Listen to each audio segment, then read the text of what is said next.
Hello, welcome students. One more video from Education Yaholic channel. Vipul.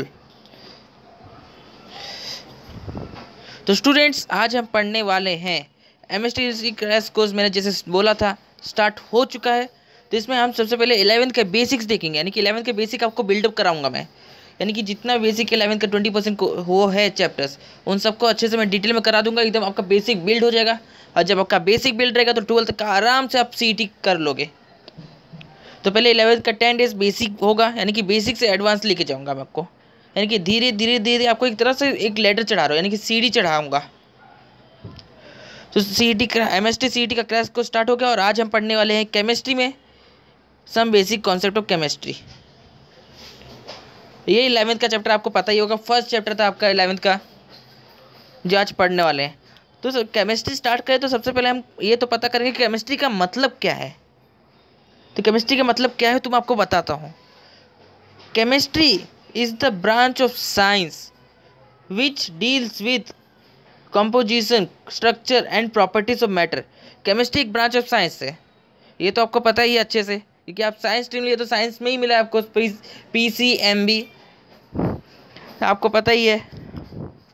और उसमें deal क्या करते हैं, किससे डील करते हैं? कंपोजिशन है कि जो केमिकल्स रहते हैं लिक्विड कई टाइप के, उन कंपोजिशन से हम डील करते हैं। उनके स्ट्रक्चर से करते हैं, यानी कि जो क्रिस्टल स्ट्रक्चर है, बेसिस, लैटिस, आपने सॉलिड स्टेट में पढ़ा ही होगा किस किस टाइप के, बहुत सारे टाइप के स्ट्रक्चर आपने पढ़े थे। उसके बाद प्रॉपर्टीज ऑफ मैटर। मैटर के बारे में तो आपको पता ही है, मैटर तो आप बचपन से पढ़ते हैं। Matter is the substance which occupy space and mass. Matter क्या है? एक एनीथिंग, कोई भी ऑब्जेक्ट है जो स्पेस और मास ऑब्टेन करता है। और मैटर के कई सारे टाइप्स होते हैं, सॉलिड, लिक्विड, गैसेस। तो आगे हम पढ़ने वाले हैं, आज मैटर के बारे में पूरा डिटेल में पढ़ने वाले हैं। और आपके लिए नॉलेज के लिए मैं बता दूं, Antoine Laurent is called the father of chemistry. यानी कि एंटोनी लॉरेंट क्या है? फादर ऑफ केमिस्ट्री हैं, उनको फादर ऑफ केमिस्ट्री कहा जाता है। तो आपको पता हो गया। तो चलो आगे का चैप्टर स्टार्ट करने के पहले एक थोड़ा सा मोटिवेशन हो जाए। मोटिवेशन होगा तो आपका एकदम माइंड एकदम आप हो जाओगे, एकदम मोटिवेशन हो जाएगा, के अंदर एक ऐसी एनर्जी आ जाएगी कि पूरा चैप्टर आपको बहुत इजी समझेगा। तो क्या है मोटिवेशन? जीवन की सबसे बड़ी खुशी उस काम को करने में है। जीवन की सबसे बड़ी खुशी उस काम को करने में है जिसे लोग कहते हैं तुम नहीं कर सकते। जीवन की सबसे बड़ी खुशी उस काम को करने में है जिसे लोग कहते हैं तुम नहीं कर सकते।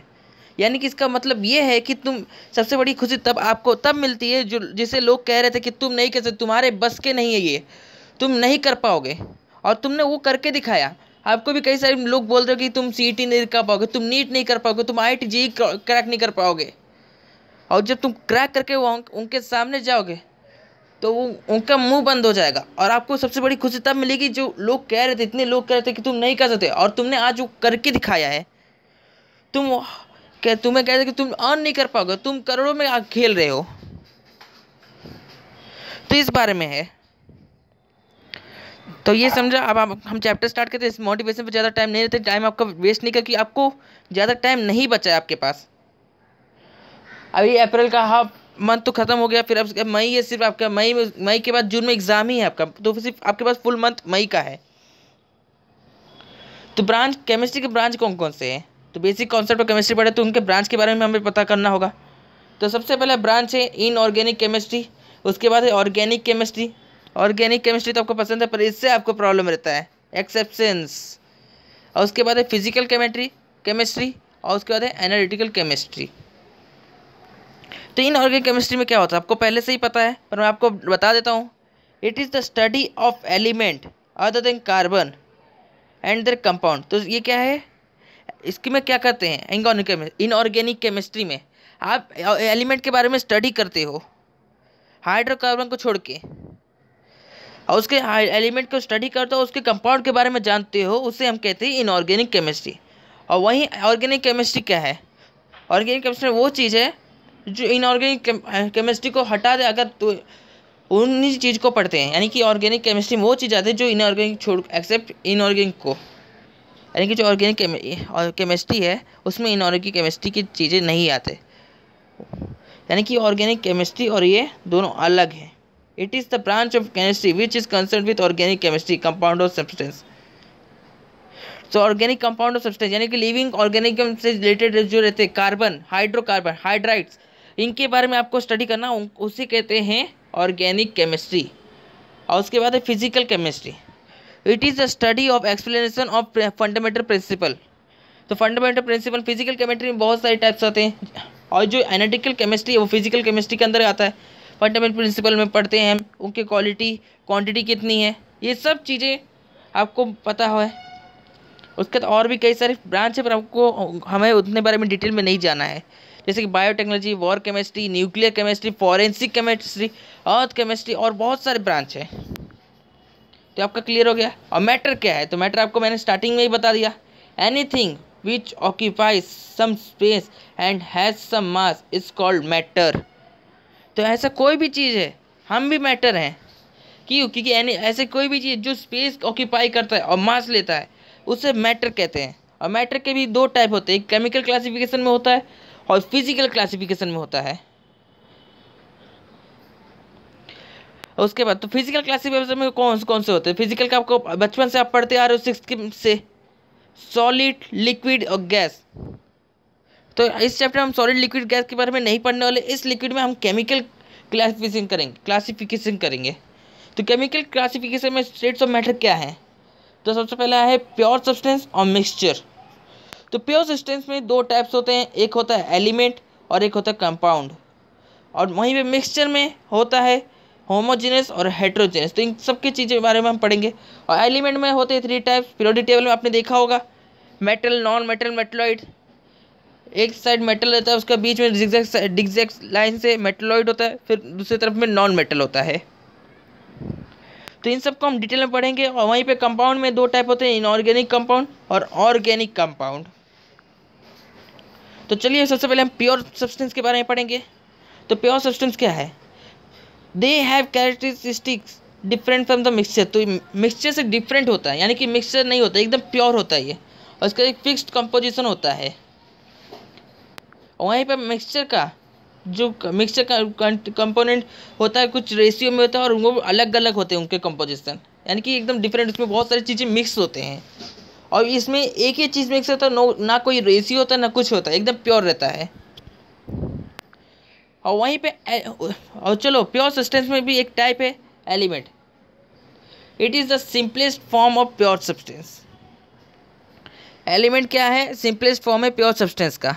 It can neither be created from other simplest substance by ordinary physical and chemical matter, यानी कि किसी भी सिंपलेस्ट सब्सटेंस से नहीं क्रिएट किया जा सकता कोई भी ऑर्डिनरी फिजिकल केमिकल मेथड से।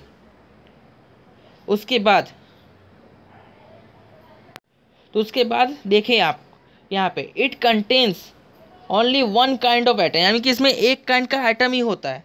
और अभी तक आज के डेट तक 118 एलिमेंट्स डिस्कवर हो चुके हैं, नोन हो चुके हैं। पता होगा पीरियोडिक टेबल में 118 एलिमेंट्स है, P block, S block, D F block, तो इनके बारे में। उसके बाद एलिमेंट में कुछ जरूरी चीज़ें हैं, जैसे कि हाइड्रोजन सबसे ज़्यादा पाया जाता है। Hydrogen is the most abundant element in the universe, यानी कि सबसे ज़्यादा यूनिवर्स में पाया जाता है हाइड्रोजन। आपको पता होगा कि जो जुपिटर है वो 90% हाइड्रोजन है और 10% हीलियम से बना हुआ है। हमारे सोलर सिस्टम का सबसे बड़ा प्लैनेट जुपिटर 90% हाइड्रोजन से बना है। और उसके बाद है non metal oxygen. Earth crust में सबसे ज़्यादा नॉन मेटल ऑक्सीजन पाया जाता है। नॉन मेटल में अर्थ क्रस्ट जो नॉन मेटल है, नॉन मेटल में ऑक्सीजन सबसे ज़्यादा पाया जाता है हमारे अर्थ क्रस्ट में। और फिर मेटल में एल्यूमिनियम सबसे ज़्यादा पाया जाता है हमारे अर्थ क्रस्ट में, अर्थ के अंदर। तो चलो हमारा प्योर सब्सटेंस का पहला पार्ट हो गया एलिमेंट्स का। उसके बाद हम पढ़ने वाले कंपाउंड्स। तो कंपाउंड्स क्या है? It is also the form of matter which can be form by combining 2 और मोर element in a definite ratio by mass. तो ये क्या है? ये भी एक फॉर्म ऑफ मैटर है जो फॉर्म होता है 2 या उससे ज़्यादा एलिमेंट को कंबाइन करने से एक डेफिनेट रेशियो और मास में। It can be decompose into its constituent element by suitable chemical method, यानी कि ये डिकम्पोज हो सकता है एक कंस्टिट्यूएंट एलिमेंट में किसी भी सूटेबल केमिकल मेथड की मदद से। जैसे कि हाइड्रोजन, तो इसमें हाइड्रोजन का 2 मॉलिक्यूल होता है और ऑक्सीजन का 1 मॉलिक्यूल, और दोनों जन एक तरह से जुड़े हुए हैं, बॉन्डिंग है दोनों की, और जिसे हम वाटर कहते हैं। और कंपाउंड सब्सटेंस में भी 2 टाइप होते हैं कंपाउंड प्योर सब्सटेंस में, एक है इनऑर्गेनिक और एक है ऑर्गेनिक। तो इनऑर्गेनिक क्या है आपको बताता हूँ मैं। In past time it was believed that these compound are derive from non living sources. तो पास्ट टाइम में ये बिलीव किया जाता था कि जो इनऑर्गेनिक कंपाउंड है वो डिराइव होते थे सिर्फ नॉन लिविंग सोर्सेज, यानी कि जो जीवित नहीं है, जो लिव नहीं करते, जैसे कि रॉक मिनरल से ही मिलते हैं। बस ये सिर्फ एक फैक्ट था। जो कंपाउंड है वो सभी एलिमेंट से मिलते हैं, बस हाइड्रेट्स ऑफ कार्बन को छोड़ के। Hydrates of carbon inorganic chemistry organic chemistry में मिलते हैं, ऑर्गेनिक कंपाउंड में। तो हाइड्रोकार्बन सिर्फ यहाँ पे मिलता है, और यहाँ पे हाइड्रेट्स को छोड़ के सभी एलिमेंट्स इनऑर्गेनिक कंपाउंड में आते हैं। उसके बाद ऑर्गेनिक कंपाउंड क्या है?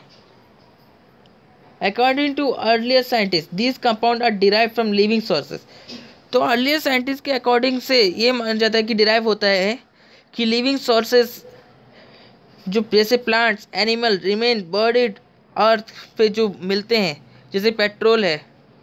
पेट्रोल कैसे बनता है? डिकम्पोज होने के बाद जो बोन से उनसे नेचुरल गैस से मिलते हैं, आपको पता होगा। तो और ये जो कार्बन जो पाया जाता है वो हर जगह पाया जाता है, हाइड्रोकार्बन्स। आपको पता होगा कि कार्बन हमारे अंदर भी है, हर जगह है। तो ये सब ऑर्गेनिक कंपाउंड में आते हैं, जैसे कि एनिमल है सॉरी। तो according to modern concept these are hydrides of carbon. तो मॉडर्न कॉन्सेप्ट के माने तो ये हाइड्राइड्स ऑफ कार्बन है। मैंने जैसे बताया था कि इनऑर्गेनिक कंपाउंड में हाइड्राइड्स ऑफ कार्बन को छोड़ के जितने भी एलिमेंट है वो इनऑर्गेनिक कंपाउंड में आते हैं, और ऑर्गेनिक कंपाउंड में हाइड्राइड्स ऑफ कार्बन आता है। और कार्बन आपको पता होगा कि हर जगह कार्बन पाया जाता है। आपने 11th 12th हर जगह 10th में भी पढ़ा था कार्बन कंपाउंड, ये आपको पता होगा। तो कार्बोहाइड्रेट्स और कार्बन पाया जाता है ऑर्गेनिक कंपाउंड में। तो चलो आपको इतना पता होगा, ये सब आपको ज़्यादा डिटेल में ज़्यादा जरूरत नहीं है, क्योंकि आप इस सब को डिटेल में पहले ही भी आगे भी पढ़ चुके हैं, और 12th में भी पढ़ोगे आप डिटेल में इनको। तो आगे बढ़ते हैं। उसके बाद है मिक्सचर, सबसे मज़ेदार। तो मिक्सचर क्या है? दीज आर मेड ऑफ 2 और मोर प्योर सब्सटेंस, यानी कि मिक्सचर 2 और उससे ज़्यादा प्योर सब्सटेंस से बनता है। They can possess variable composition and can be separated into their component by some physical method. और ये ऐसे टाइप मिक्सचर है जो प्योर सब्सटेंस 2 टाइप से बनता है, और वो अलग अलग होते हैं, और वो सेपरेट हो सकते हैं किसी भी फिजिकल मेथड से आराम से। और इसमें भी 2 टाइप होते हैं, एक होता है होमोजीनियस और हेट्रोजीनियस। होमोजीनियस और हेट्रोजीनियस से डिराइव किया जाता है।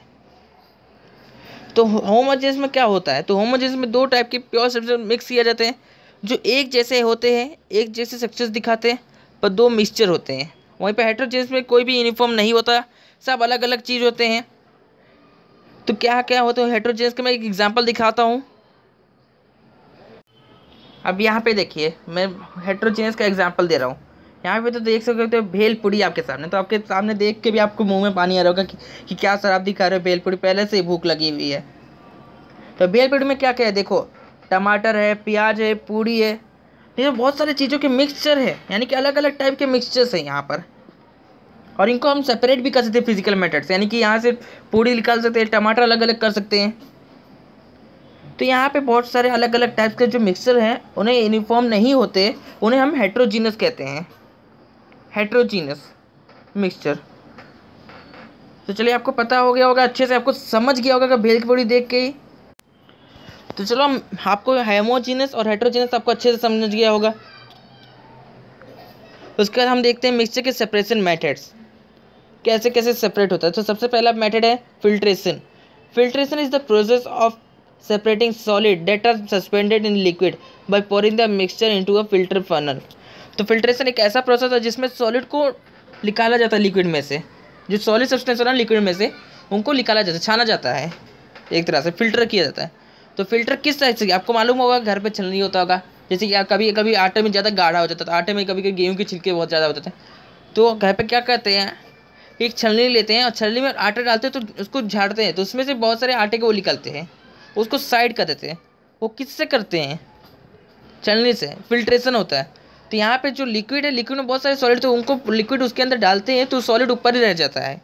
ऐसा liquid passes through the filter, the solid particles are held on the filter, तो फिल्टर पे ही रह जाता है पास करके सॉलिड, लिक्विड पास हो जाए निकल छान जाता है। उसके बाद distillation. Distillation is the process of heating a liquid to form vapors and then cooling the vapor to get back the liquid.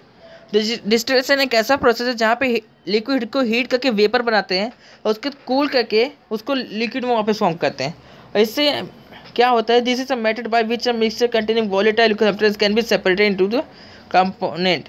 तो यहाँ पे क्या होता है, तो एक ऐसा मेथड है जहाँ पे मिक्सचर जो कंटेनिंग वोलेटाइल सब्सटेंस होते हैं उनको सेपरेट कर दिया जाता है कंपोनेंट में से, इस प्रोसेस की मदद से। उसके बाद सप्लीमेशन। सप्लीमेशन तो आपको अच्छे से पता होगा, सॉलिड से वेपर होता है। This is a process of conversion of a solid directly into vapour on heating. तो एक ऐसा प्रोसेस है जो कन्वर्जन होता है सॉलिड का डायरेक्टली वेपर में हीटिंग करने के, यानी कि कोई भी सॉलिड है उसको आप हीट करोगे तो वो हवा में वेपर हो जाता है। तो इसमें क्या कहते हैं, ये इस तरह का प्रॉपर्टी दिखाता है जिसमें सप्लीमेंट होता है, जिसमें नॉन सप्लीमेंट को निकालने के लिए। उसके बाद है crystallization. It is a process of separating solid having different solubilities in particular solvent. तो एक ऐसा प्रोसेस होता है जिसमें सेपरेट सॉलिड को सेपरेट किया जाता है डिफरेंट सॉल्युबिलिटीज में, एक जैसे उसके पर्टिकुलर सॉल्वेंट की मदद से। उसके बाद मैग्नेटिक सेपरेशन इंपॉर्टेंट है थोड़ा। This process is based upon the fact that a magnet attracts magnetic component of a mixture of magnetic and non magnetic substance. तो अब यहाँ पे जो नॉन मैग्नेटिक और मैग्नेटिक रहते हैं तो उसमें से नॉन मैग्नेटिक और मैग्नेटिक, तो मैग्नेटिक कंपोनेंट को बाहर निकाला जाता है नॉन मैग्नेटिक में से, कंपोनेंट में से। इसे हम कहते हैं मैग्नेटिक सेपरेशन। तो आपको अच्छे से पता होगा कि नॉन मैग्नेट और मैग्नेट में अगर रख दे तो हमें मैग्नेट अगर हम वहाँ पे करते हैं, मैग्नेटिक जो सब्सटेंस है जो मैग्नेट पे आके चिपक जाता है और नॉन मैग्नेटिक सब्सटेंस अलग सेपरेट हो जाता है। उसके बाद है एटमोलाइसिस। This method is based upon rates of diffusion of gases and used for separation from a gaseous mixture. तो यहाँ पे डिफ्यूजन ऑफ गैस होता है, सेपरेशन किया जाता है गैसेस मिक्सचर को। तो चलिए यहाँ पे आपको मैं बोलता हूँ थैंक यू इतने टाइम तक रुकने के लिए। और आप लोग बताना कि कमेंट में कि लेक्चर कैसा लगा और क्या इसमें ज़रूरत है, क्या चीज़ें चाहिए आपको, सब बताइए। और 12th का भी आज लेक्चर आने वाला है, तो बाकी आपने जो आपके फ्रेंड्स हैं उनको बताइए। और चैनल पे नहीं तो चैनल को सब्सक्राइब करिए और बेल आइकन दबा दीजिए। और इसके पार्ट 2 जल्द आने वाला है, नेक्स्ट डे आ जाएगा। MCQ आपको बहुत सारे PYQ कराऊंगा। Thank you, thanks for watching.